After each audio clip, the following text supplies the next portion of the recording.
Hello students, welcome to my YouTube channel. In this video we are going to talk about a poem, A Song for Saint Cecilia's Day, written by John Dryden, a restoration poet. Before moving to the poem, let me introduce my online courses we are running. Contact for RPSC, NET JRF and CUET and other state PSC. Contact us. I will respond you soon. Okay. John Dryden. Dryden was born in 1631 and died in 1700. Dryden को है जो father of English criticism भी बोला जाता है। Dryden को है जो फादर ऑफ क्रिटिसिज्म भी बोला जाता है और सैमुअल जॉनसन ने ड्राइडन को फादर ऑफ इंग्लिश क्रिटिसिज्म बोला है। Remember the point. ड्राइडन है जो रेस्टोरेशन एज का एक मेजर राइटर माना जाता है और लेटर है जो बाद में है जो रेस्टोरेशन एज को है जो एज ऑफ ड्राइडन भी बोलते हैं। एंड 1668 के अंदर ड्राइडन है जो पोएट लॉरिएट बने। एक है जो ड्राइडन है जो first official poet laureate of England है जो बने। ओके, पोएट लॉरिएट मीन्स एक पोएट है। Poet laureate means universal occasions पे, नेशनल इवेंट्स पे है जो पोएट है जो पोइट्री लिखते थे उसको बोलते हैं पोएट लॉरिएट। ये है जो एक पोस्ट होती थी। और है जो ड्राइडन है जो अपने सटायर्स और क्रिटिसिज्म के लिए है जो जाने जाते हैं। जैसे फॉर एग्जांपल एब्सलम एंड एकिटोफल, ये जो पॉलिटिकल सटायर है एंड एलेगोरिकल फॉर्म में है जो लिखी गई है। And discourse of satire also called the discourse concerning the original and progress of satire. important other important works, रिलीजियो लेची, इस वर्क के अंदर है जो कन्वर्जन, ड्राइडन के कन्वर्जन को दिखाया गया है। मैक फ्लेकनो एंड द मेडल, ये है जो अर्ल ऑफ सेफ्सबरी पे है जो सटायर है।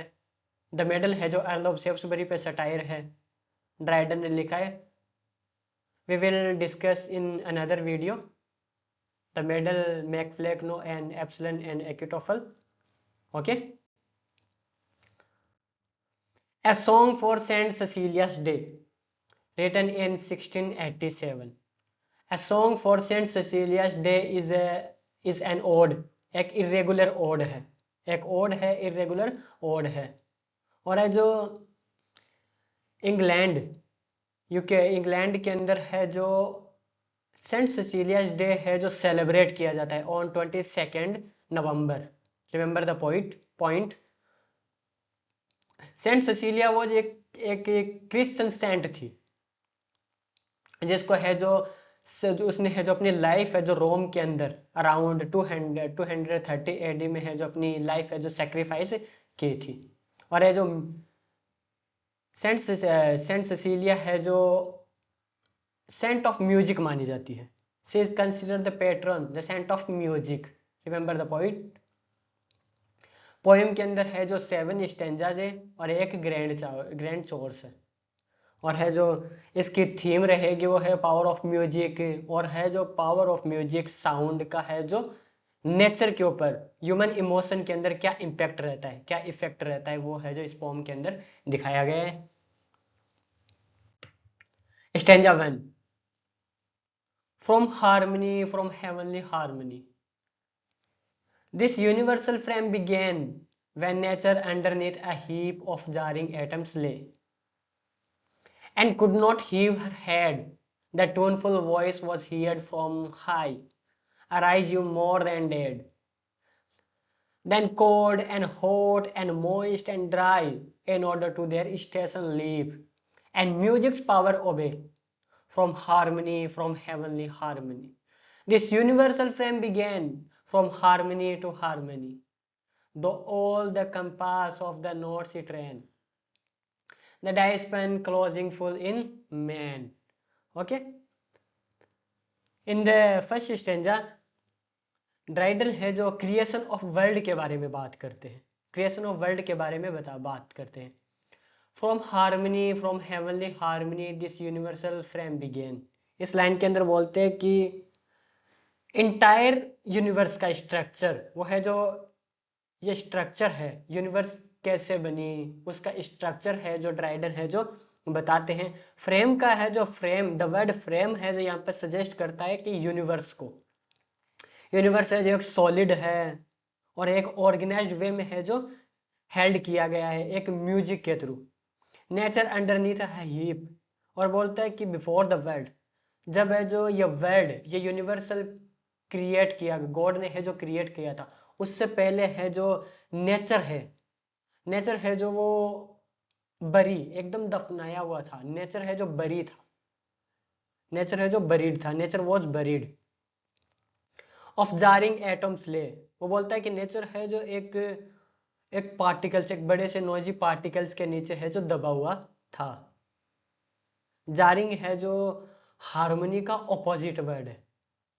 ओके, ये है जो गॉड ने है जो ऑर्गेनाइज वर्ल्ड को, यूनिवर्स को ऑर्गेनाइज करने से पहले, ये बाय जारिंग है जो वर्ड को, जारिंग वर्ड है जो गॉड के ऑर्गेनाइज वर्ल्ड को ऑर्गेनाइज करने से पहले के बारे में बताता है। And could not heave her head, वो बोलता है कि nature was so buried in chaos, nature है जो बरी, नेचर है जो एक बहुत बड़े पार्टिकल्स के नीचे है जो बरीड था। और है जो नेचर को है जो शी, उसने है जो लड़की बोला है, कंपेयर किया है फीमेल से, बताया फीमेल को। शी कुड नॉट मूव, वो है जो अपने आप, वो है जो अपने आप को हिला भी नहीं सकती, कोई मोमेंट भी है जो नहीं कर सकती। Arise you more than dead, वो बोलता है कि गॉड है जो कमांड करता है डेड एटम्स को to wake up and become alive. God है जो डेड एटम्स को है जो बिलोंग करता है, कमांड करता है। गॉड है जो सॉन्ग है, गॉड है जो डेड एटम्स को है जो कमांड करता है कि नेचर को है जो तुम है जो ऊपर उठाओ और एग्जिस्ट के अंदर लेके आओ। then cold and hot and then cold and hot and moist and dry, वो बोलते हैं कि चार बेसिक एलिमेंट्स है, फायर, एयर, वाटर, अर्थ, ये है जो सबके साथ एक साथ है जो अपीयर होते हैं, एक साथ है जो दिखाई देते हैं। In order to their station leave, इस लाइन के अंदर है जो ड्राइडन बोलता है कि दे इमीडिएटली, तुरंत है जो वो तुरंत है जो, जैसे वो है जो सॉन्ग सुनते हैं, जैसे वो म्यूजिक सुनते हैं, वो एक दूसरे ऑर्डर के अंदर है जो सेट हो जाते हैं, एकदम ऑर्डर के सीक्वेंस में है जो सेट हो जाते हैं। And music's power obey everything is nature, everything in nature, जो भी है जो नेचर के अंदर है, जो एयर है, वाटर है, जो भी है, फोर एलिमेंट्स के बारे में बोलता है कि वो है जो म्यूजिक का रूल है, म्यूजिक का रोल है, म्यूजिक का रूल है वो फॉलो करते हैं।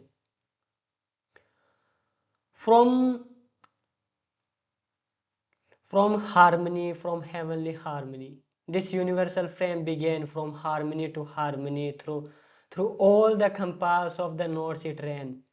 इन लाइंस का मतलब है कि क्रिएशन है, दो यूनिवर्स का क्रिएशन है जो मूव करता है म्यूजिकल नोट में, फ्रॉम स्टार्ट टू फिनिश, शुरू से लेके एंड तक है जो वो मूव करता है, और जो एक प्लेस से दूसरे प्लेस पे मूव करता है, राउंड करता है। इसमें कंपास का मतलब है कि full range of scale, compass का मतलब है फुल रेंज ऑफ स्केल, और जो म्यूजिकल परफॉर्मेंस को है जो क्रिएट किया गया है। Okay, the diapason closing full in man, वो बोलता है कि ग्रैंड सिम्फनी है जो एंड होती है, परफेक्टली है जो एक परफेक्टली एंड दिखाया गया है with the creation of Mankind, किसके साथ, मैनकाइंड के क्रिएशन के साथ। डायप्सोन का मतलब है कि the entire range of instrument, जो इंस्ट्रूमेंट का रेंज होती है उसको बताया गया है, entire range of instrument. Man is seen as the final perfect source of the universe. In the second stanza,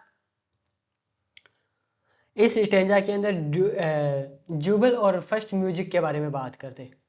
What passion cannot music raise and quell? when Jubal struck the corded shell. His listening brethren stood around, and wandering on their faces fell, to worship that celestial sound. Less than a god, they thought there could not dwell within the hollow of that shell that spoke so sweetly and so well. What passion cannot music raise and quell.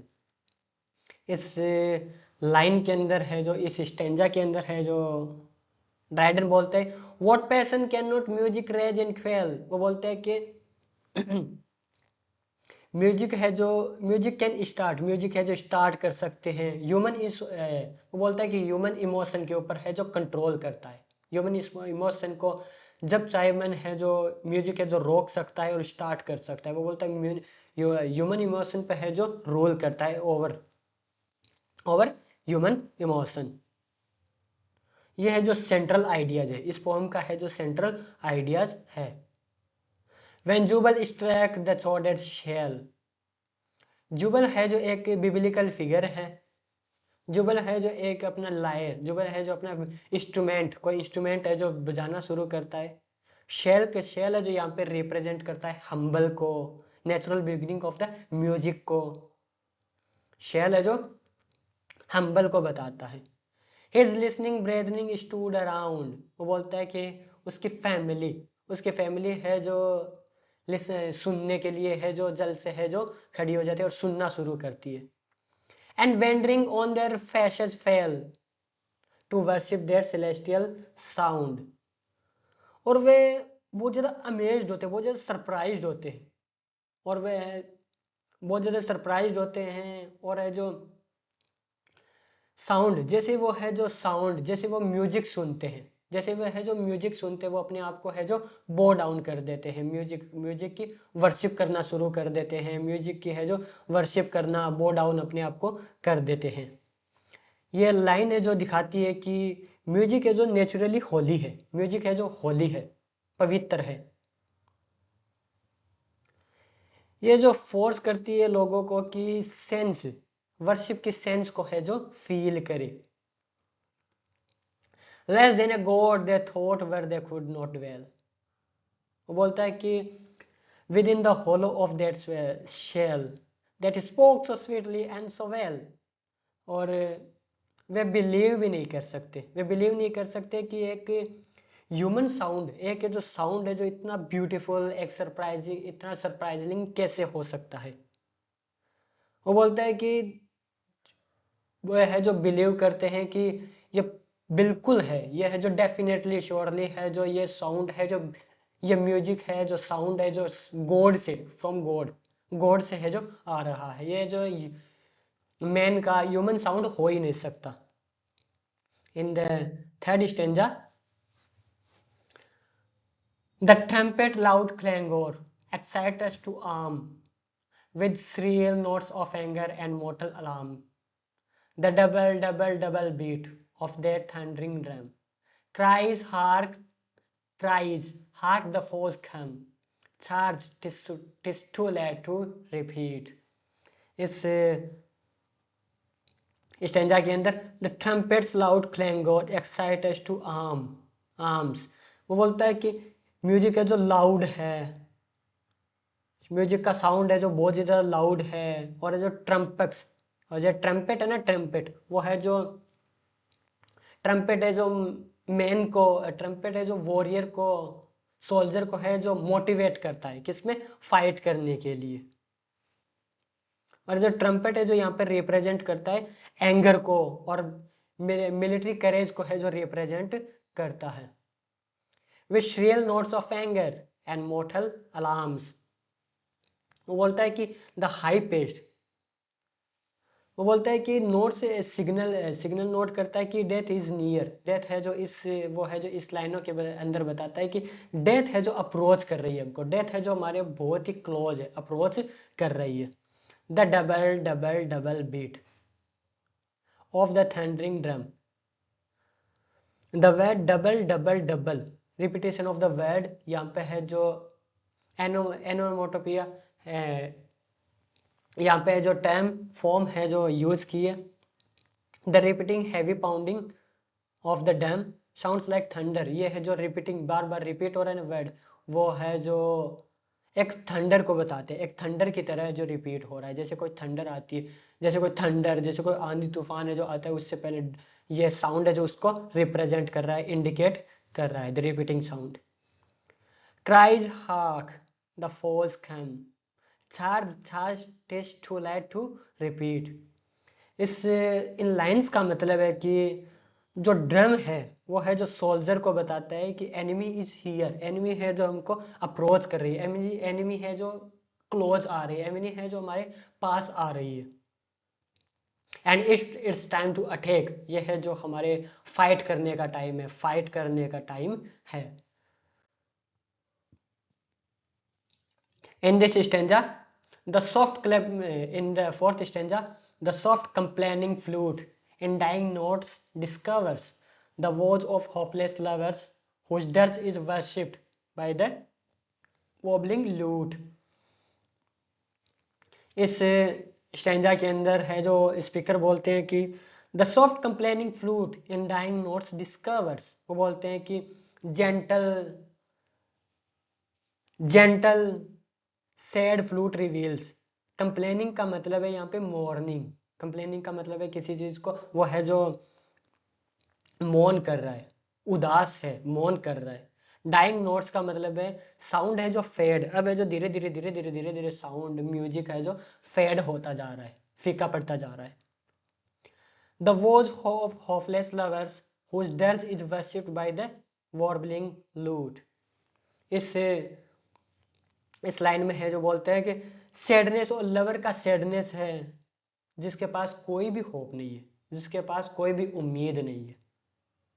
While the लूट, जो लूट है जो sadness, lover है जो उसके sadness, lover है जो उसके पास कोई भी होप नहीं है, कोई भी उम्मीद नहीं है।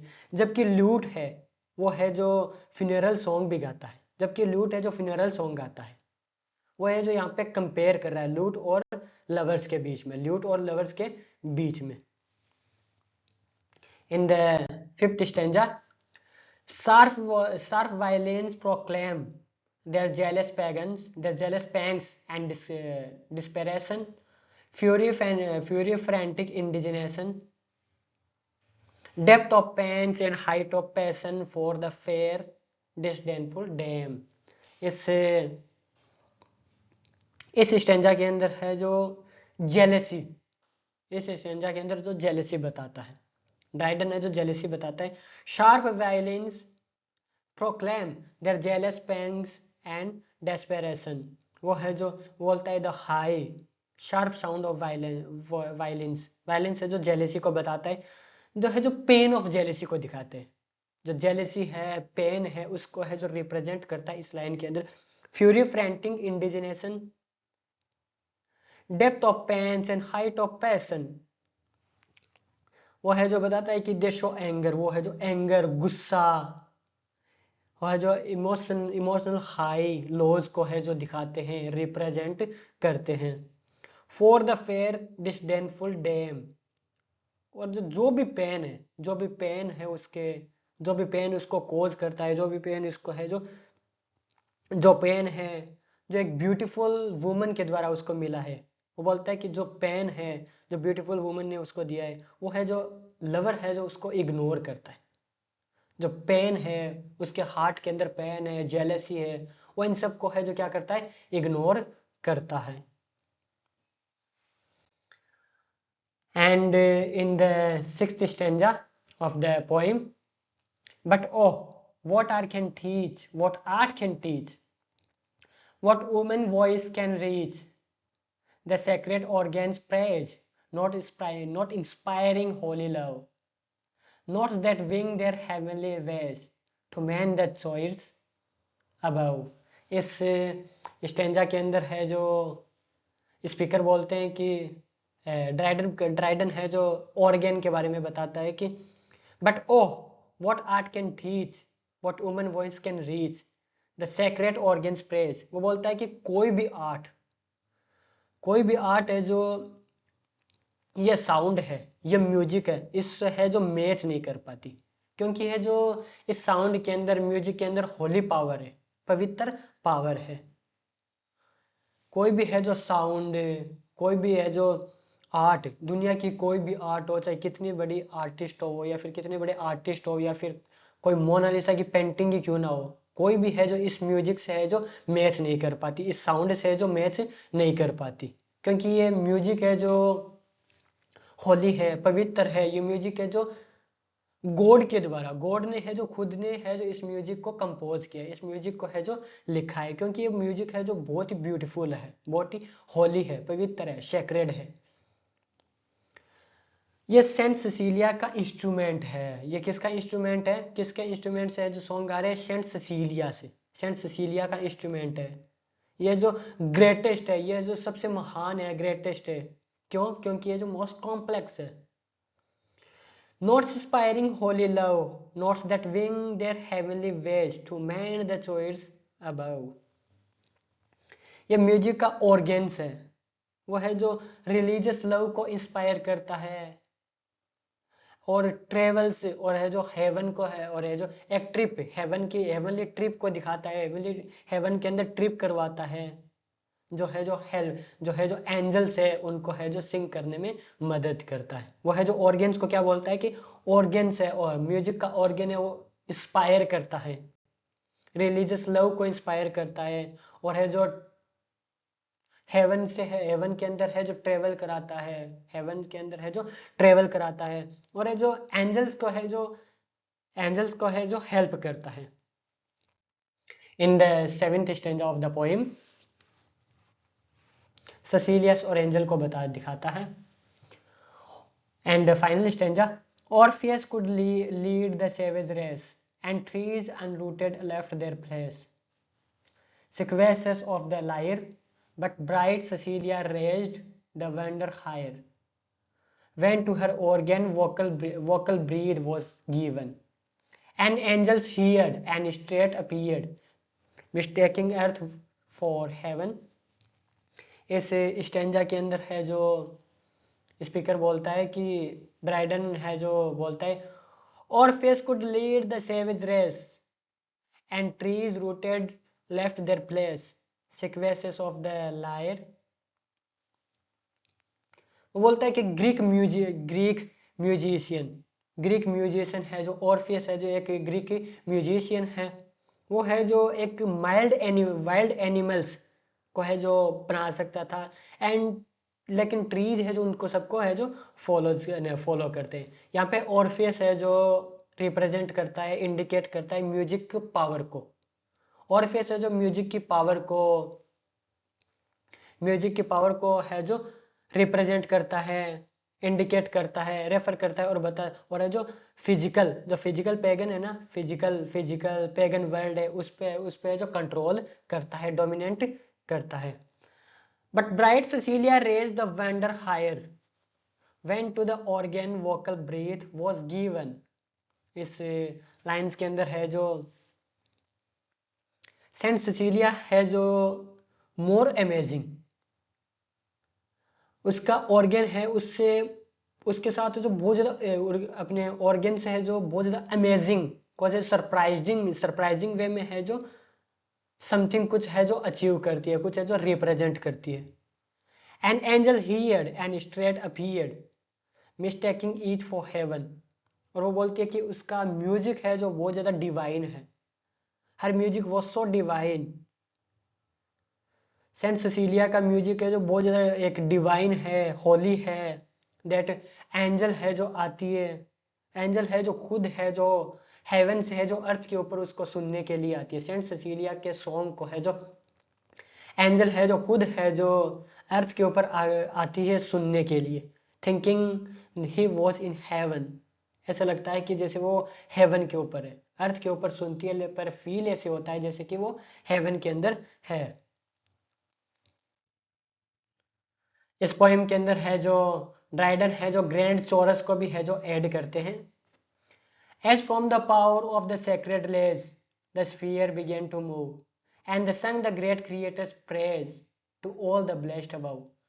So when the last and dreadful hour the crumbling peasants shall devour, The trumpet shall be heard on high, the dead shall alive, the living die, and music shall untune the sky.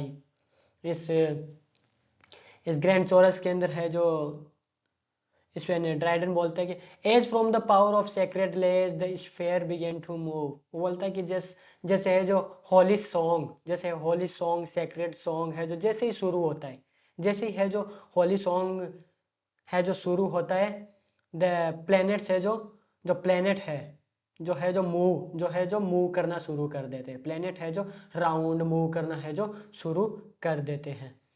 And sung the great creator's praise to all the blessed below and everything. सब कुछ है जो अपने space के अंदर God's की praise करना शुरू कर देते हैं। और सब कुछ है जो क्या स्पेस के अंदर प्लेनेट है जो सब कुछ है जो सब है जो गॉड की प्रेज करते हैं, गॉड की प्रेज करना शुरू करते हैं। So when the last and dreadful hour this crumbling pageant shall devour. वो बोलता है कि सो व्हेन जो वर्ल्ड सो व्हेन जब वर्ल्ड है जो एंड होता है, जब वर्ल्ड है जो एंड होगा, एंड दिस थिएट्रिकल शो है जो एक वर्ल्ड है जो डिस्ट्रॉय, एक दिन है जो सब कुछ ये वर्ल्ड है जो डिस्ट्रॉय हो जाएगा। The trumpet shall be hear on high, the dead shall live, the living die.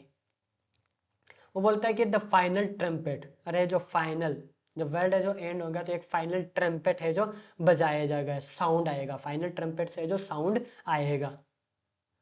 और जो डेड है जो जा चुके हैं वो सब के सब है जो क्या हो जाएगा, वेकअप हो जाएंगे, सब के सब है जो वापस जिंदा हो जाएंगे, वापस है जो उठ जाएंगे। And the world will and, और है जो उनके वापस खड़े होने के बाद में, वापस है जो सबके उठने के बाद में वर्ल्ड है जो एंड हो जाएगा। ये पोएम है जो एक होली पोएम है। इसमें है जो गॉड की, सेंट ससीलिया की गॉड को है जो ग्लोरीफाई करके बताया है।